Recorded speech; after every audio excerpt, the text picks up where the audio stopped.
Hi friends, ನಾವಿವತ್ತು ಮಸ್ಕ್ಮೆಲನ್ನಿಂದ special pudding ಮಾಡೋಣ. ಇದು ತುಂಬಾ ಸಿಂಪಲ್ ಅಂಡ್ ಈಸಿ. ಸಮ್ಮರಲ್ಲಿ ತಿನ್ನಕ್ಕೆ ತುಂಬಾ ಚೆನ್ನಾಗಿರುತ್ತೆ. ಚಿಯಾ ಸೀಡ್ನ ಫಸ್ಟು ಹಾಲಲ್ಲಿ ಇಲ್ಲ ನೀರಲ್ಲಿ ನೆನೆಸಿಟ್ಕೊಳ್ಳಿ. ಮಸ್ಕ್ಮೆಲನನ್ನು ಕಟ್ ಮಾಡಿಟ್ಕೊಂಡು ಇವಾಗ ಮಸ್ಕ್ಮೆಲನನ್ನು ಮಿಕ್ಸಿಗೆ ಹಾಕೊಳ್ಳೋಣ. ಹಣ್ಣನ್ನ ಮಿಕ್ಸಿಗೆ ಹಾಕೊಂಡಾಯ್ತು.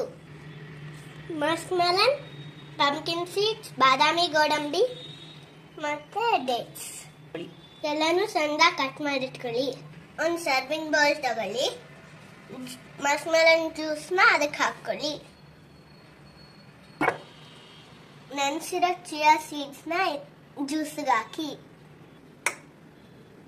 ಗಾರ್ನಿಷ್ ಮಾಡೋಣ. ಈಗ ಇದನ್ನ ಗಾರ್ನಿಷ್ ಮಾಡೋಣ.